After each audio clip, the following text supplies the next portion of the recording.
guys, let's do this. What up? It's JoJo on the radio. This is the iHeartRadio Countdown, and I've never met this guy, although, well, just like 5 minutes ago, and I feel like I know you already, but something about you, Benson Boone. Where are you, and how you doing, man? I am doing great today. I am here in beautiful, sunny LA, and I'm just here for the week writing music. And of course, I have the honor of talking to none other than the man, the myth, the legend, JoJo. Ooh, it's here, JoJo, ladies and gentlemen. Oh my God. Hey, Benson, before we do anything, what's this morning you ordered a breakfast burrito, but it didn't go according to plan, right? No, I was at my manager's house last night, and so my DoorDash address was still at his place, and of course I didn't change it, and I ordered my breakfast place. So lucky now, him. Is this Dan from Imagine Dragons? This is so Dan's like my mentor. My manager is Jeff. His name's Jeff Burns. He's hopefully whatever he is. I hope he likes burritos. Just put it like that. So Jeff, enjoy your burrito, I suppose, right?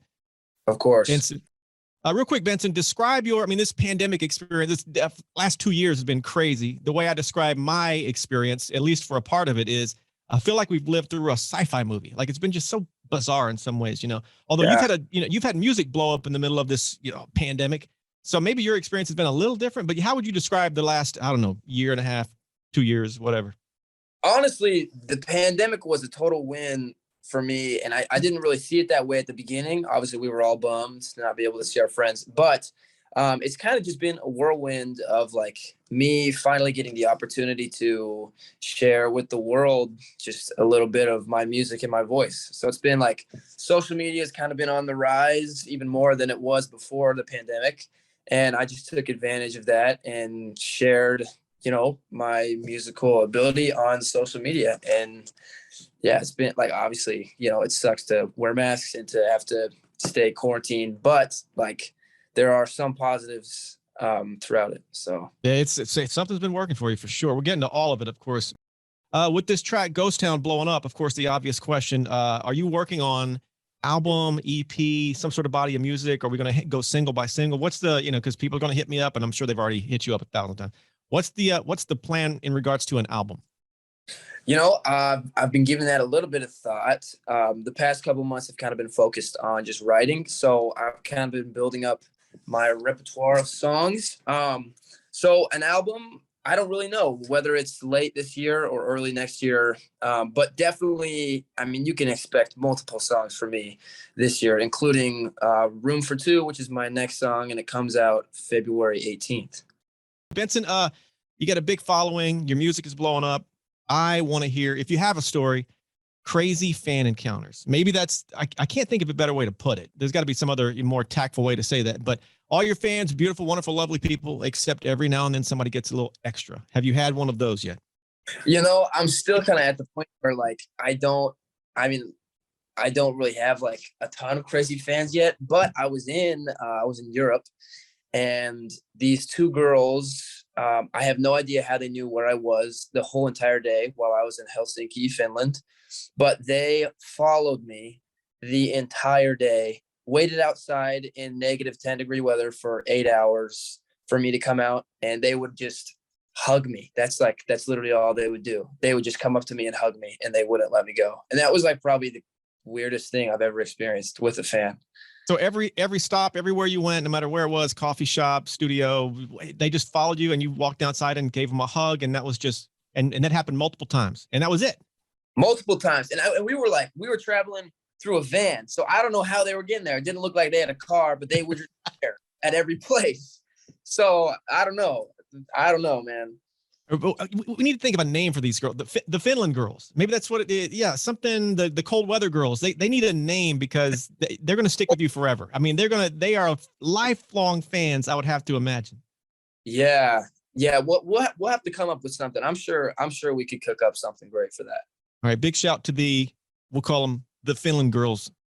Hey, Benson, what's this story? You've told it 1,000 times, but I just want to hear it for myself here. This is before Ghost Town, obviously. I think it was 2021. You auditioned for Idol. And tell me if I got the story wrong here. Of course, you audition. They give you the golden ticket. Like you were, oh my God, this guy's great. And Katy Perry says something to the effect, and big shout to Katy, love her. She says, Benson, I think you can win this thing. And something clicked in your head at that point, like, God, maybe I don't want to win this thing. Is that kind of like, walk me through that? Yeah. So at the time, like when she said that, I was still kind of in the days of like, holy crap, Katy Perry just first of all talked to me. Second of all, said that, and it was crazy. But as you know, as I went on in the competition, that's kind of when I was like, wow, if I were to win this, would I really want that? And so that's kind of when my futuristic thinking kicked in, and I was like, well, do I want to be the kid from American Idol, and do I want to be known as that guy, or do I want to step away and, you know, make a name for myself? And so that's what I ended up doing.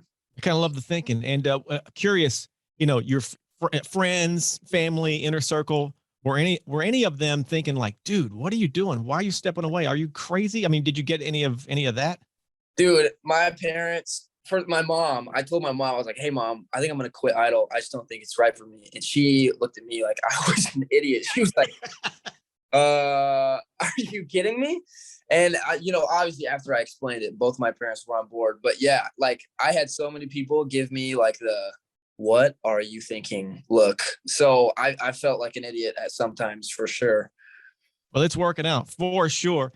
Benson, this might be a little too early to talk about this. I know, you know, Ghost Town is doing great, obviously, working on a ton of music. But have we started talking, you know, discussing tours at all? You know, anything like that? Or is that, once again, is that just way too early? Am I crazy?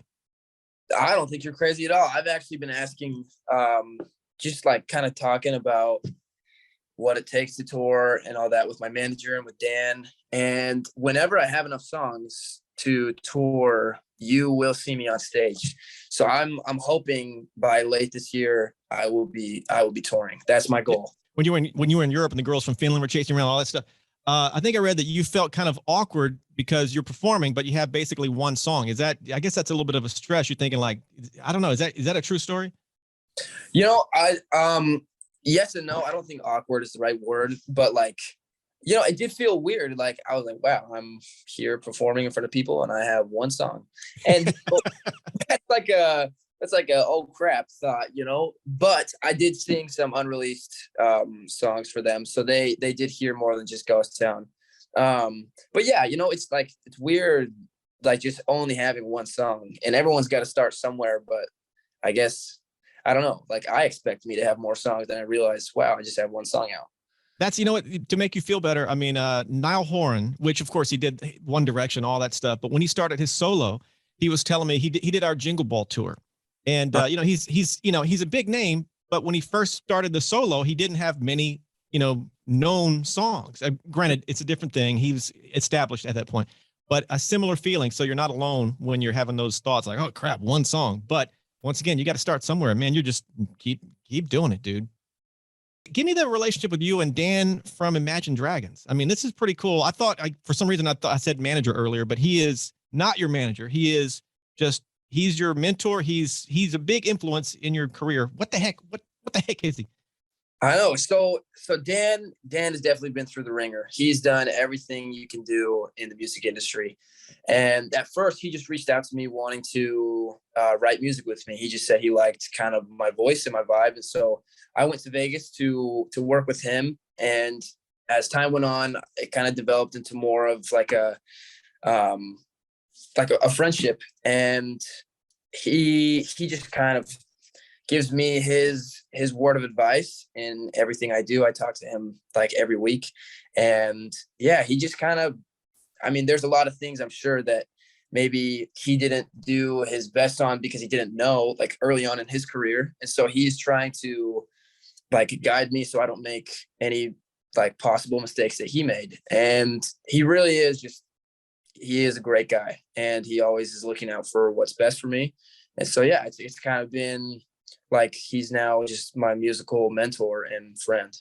What a cool, you know, musical mentor to have. I mean, my God, when you think about it, it's like, what a trip, right? Seriously. And he is like, I mean, one of the best ever. And it's crazy to think that he is taking time for someone just as small and just low key as me, which is just crazy to me. Final question on Dan. This story, I guess if I had to bet, I don't think the story is true, but the first time you ever wrote any music was with Dan. That is That's true. Really? How was that? Your first ever, like, oh my God, I'm going to pour my soul out on my phone or my notepad or whatever. And you got this superstar grading you, not really grading you, but you feel like he is, Yeah. So I actually went to his house to write with him. And it was my first time ever writing music. And this was right after Idol. And first of all, like, when you meet Dan, I mean, he's like 6'5", jacked.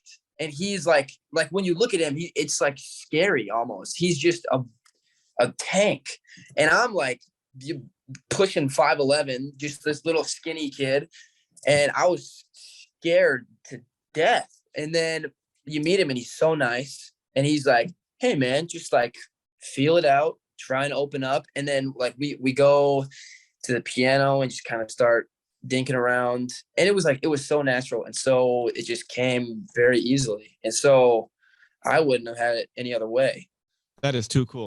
Give me details on this track. I was told it was about, your friend had a toxic relationship, just a nasty situation, and it somehow turned into this song. Is that somewhat right? That is. So I mean, at the time that I wrote it, like, 8 months ago, I didn't have any relationship experience. So I didn't really know what to draw from when I was writing it. So my best friend was in a relationship, and I will say it was not the greatest, but I was kind of his therapist for it. So he would talk to me like if they ever had problems, which that is a problem of itself.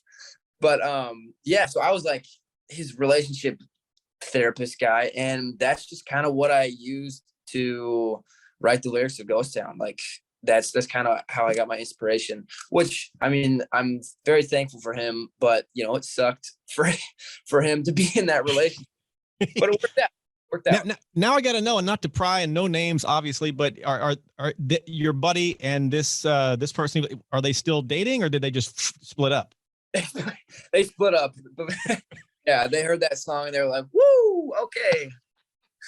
Can you imagine be like, be the other person, the one that was I guess I'll assume the other person was the toxic in the relationship, and every time this person hears Ghost Town, they're like, "Oh my God, that's about me." I feel kind of bad. I feel kind of bad now that I told them, because they didn't even know it was about them until, like right before the song was released and kind of the weeks before. And they were like, "Oh, are you kidding me?" And yeah, but like, it is what it is. You got to hear it.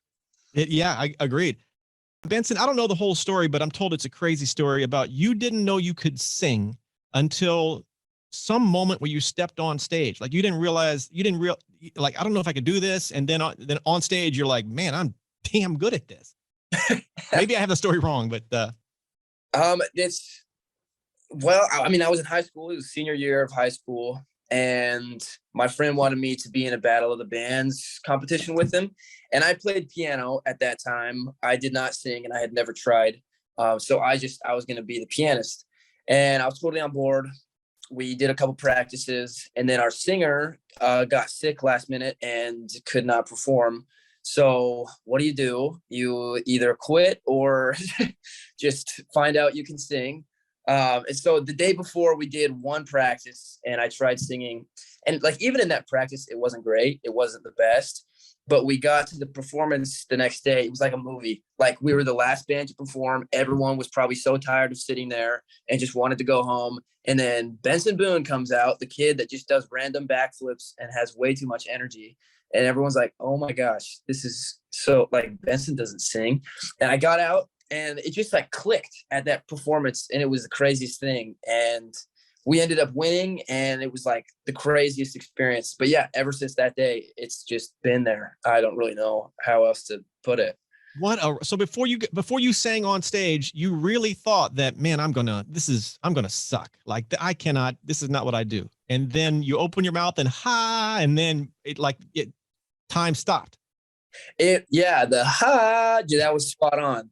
But it, yeah, I mean, I didn't think it was gonna be the worst because I knew like I wasn't like the worst singer ever. I had a little bit of, but I didn't think it was gonna be good at all. I definitely didn't think I was gonna be like anywhere near like sounding good.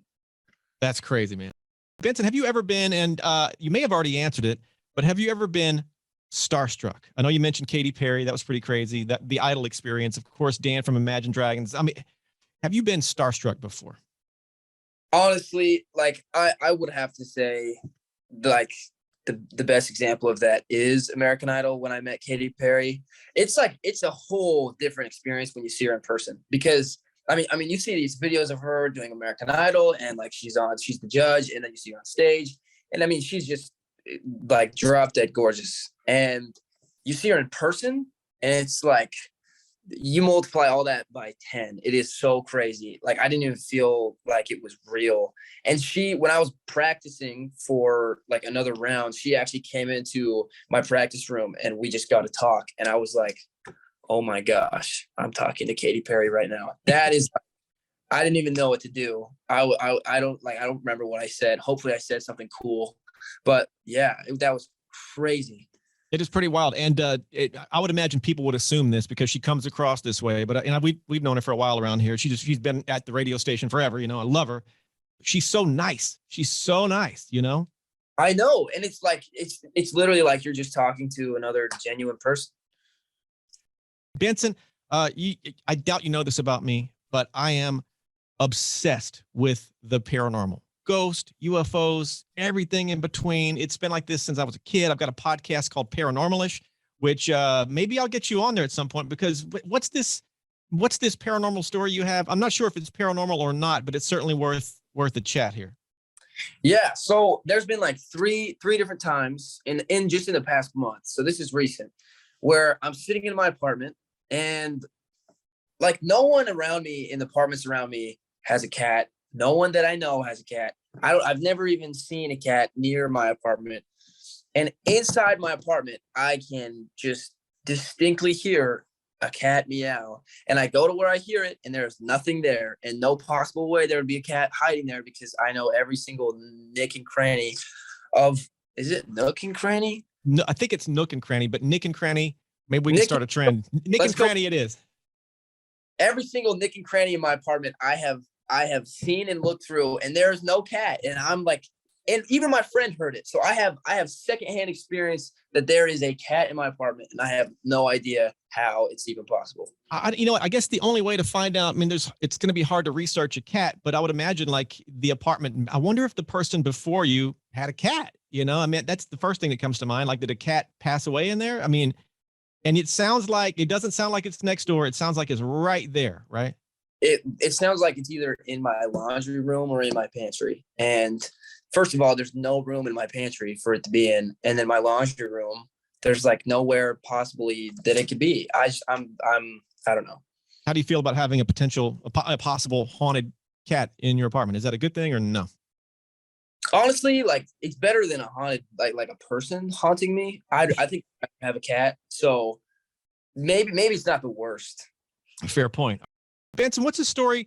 Just before COVID, you saw a performance of John Bellion, and to my understanding, this performance really it inspired you to the point where it had a massive effect on what you're doing now. What's that whole like? What happened there? Yeah, so it was actually right after that Battle of the Bands performance, and yeah, right before COVID, I went. My friend invited me to this concert, and I was like, okay, whose concert is it? And they're like, John Bellion, and I was like, oh, sweet, John Bellion is the best. So we go to the concert, and like I had no expectations going into it. I was just there to have a good time, and after watching him perform, I mean, like when you're watching him sing in front of you, it's like you're the only person he's singing to. That's what he makes you feel like, because he's so good at what he does.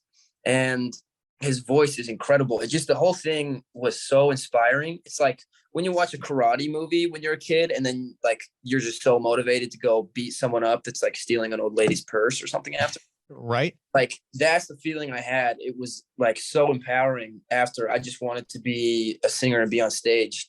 And like since that moment, I mean, that was probably the most motivated I've ever been. He just inspired me to like do what I'm doing. I don't even know how better to put it. It was an incredible experience.